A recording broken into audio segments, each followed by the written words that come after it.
জামাত চরমনায় জোট নিয়ে চলছে খেলা, তবে এবার খেলা কিন্তু আরেকটা জায়গায় গিয়ে জমে গেছে।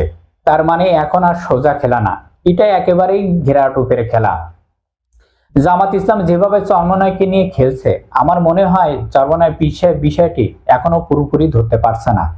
আমি আগেই বলছি, পান খাওয়া মানুষগুলো সাধারণত সরল সোজা হয়। উনি হয়তো ভেবেছিলেন রাজনীতি আবেগ দিয়ে চালানো যায়, কিন্তু বাস্তবে রাজনীতি চলে হিসাব আর চিন্তা বুদ্ধি অভিজ্ঞতা দিয়ে। নেতৃত্বের জায়গায় ভুল সমস্যা ইসলামী আন্দোলন চরমনায় পীর সাহেবের। একটি জিনিস পরিষ্কার, উনি কাউকে মানতে চান না, মানে নেতা মানতে চান না। এই কথা উনি নিজেই সাংবাদিকদের সামনে বলেছেন। তিনি স্পষ্ট করে বলেছেন, জামাতের নেতৃত্বে জোট এই কথাটি কেউ আর বলবেন না, আমরা সেই উদ্দেশ্যে আসিনি। তার মানে কি দাঁড়ালো এখানে? বিষয়টি পরিষ্কার, বোঝা যাচ্ছে যে জামাতকে নেতা মানতে ওনারা রাজি না, কোনো অবস্থাতেই না। অহংকার, হিংসা আর আমি কাউকে মানি না, এই জায়গাটা রাজনীতিতে সবচেয়ে বড় বিপজ্জনক। জোট ভাঙা আর একা চলার সিদ্ধান্তের কারণে এরপরে কি করলেন? চরমনায় পীর সাহেব জোট ছেড়ে চলে গেলেন।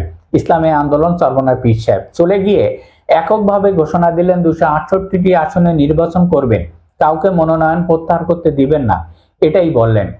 এখানে আসল ভুলটা হলো ইসলামী আন্দোলন চরমনায় পীর সাহেবের। কারণ রাজনীতিতে একা চলা সাহসিকতা হতে পারে, কিন্তু হিসাব ছাড়া একা চলা মানেই নিজের পায়ে নিজেরাই কুরুল মারা।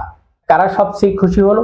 এই ঘোষণায় সবচেয়ে বেশি খুশি হলো বিএনপির ভিতরে কিছু বামপন্থী অ্যানঅ্যাক্টিভ যারা এখনো বিএনপির ন্যারেটিভ চালাচ্ছে। ওরা তখন লাফালাফি শুরু করলো, চরমনায়কে জামাত থেকে আলাদা করতে পেরেছি। এখন প্রশ্ন আসে, তাহলে চরমনায় পীর সাহেব কার এজেন্টের কাজটা সহজ করে দিলেন? জামাতের আসল চাইল। এখন আসি আসল খেলায়। গতকাল ডক্টর সৈয়দ মোহাম্মদ তাহের সাহেব যা বললেন সাংবাদিক সম্মেলনে, এটা বাংলাদেশের রাজনীতিতে দুর্বল ঘটনা দেখা গেল। যে তিনি বললেন বরিশাল 5 আসনে যেখানে ইসলামী আন্দোলনের প্রার্থী আছে, সেখানে জামাতের কোনো প্রার্থী রাখবে না, দেওয়া হবে না। ভাবুন তো একবার আপনারা, রাজনীতিতে এটা কোনোভাবেই সম্ভব? নজিরবিহীন ঘটনা। ভেবে দেখুন, যে দলকে প্রতিদিন মুনাফিক, বেঈমান, কাফের বলা হয়, সেই দলের নিজের শক্ত অবস্থানের একটি আসন ছেড়ে দিচ্ছে কিসের জন্য? কারণ চরমনায় পীর সাহেবের সম্মান রক্ষার জন্য। জামাত ঘৃণার চোখ দিয়ে নয়, ভালোবাসার রাজনীতি, এই জায়গাটা সবচেয়ে মারাত্মক একটা বিষয়। চরমনায় যখন জামাতের দিকে পাথর ছুঁড়ে মারছে, আর ঠিক তখন বিপরীতে জামাত ইসলাম বলছে, তোমরা যতই আমাদের ঘৃণা করো, আমরা তোমাদের সম্মান করি, ভালোবাসি। এটা কোনো আবেগ দিয়ে নয়, এটা একেবারেই ভালোবাসা থেকে চাওয়া। তো যাই হোক, এখানে এসে চরমনায় পীর সাহেব আটকে গেলেন, কারণ এখন জামাতকে আক্রমণ করলে অকৃতজ্ঞ দেখাবে, আর চুপ থাকলেও স্বাধীন রাজনীতি থাকবে না। ঘেরা কলের ভিতরে আটকে গেলেন চরমনায় পীর সাহেব, ইসলামী আন্দোলন বাংলাদেশ। ধরা যাক বরিশাল 5 আসনে উনি জিতে গেলেন, তাহলে এই জয়ের পিছনে কার অবদান থাকবে? জামাত ইসলামের। কারণ জামাত ইসলামের প্রার্থী প্রত্যাহার বা প্রার্থী দেবে না। তাহলে প্রশ্ন আসে, এই জয়ের পর উনি কি জামাতকে পাশ কাটিয়ে যেতে পারবেন? না। এবং সারা দেশে কোথাও আর কোনো আসন পাওয়ার সম্ভাবনা দেখা যাচ্ছে না। বিএনপি কি তখন কি সারা দেশে থেকে কোনো আসন ছেড়ে দেবে জামাত ইসলামের মতন? না।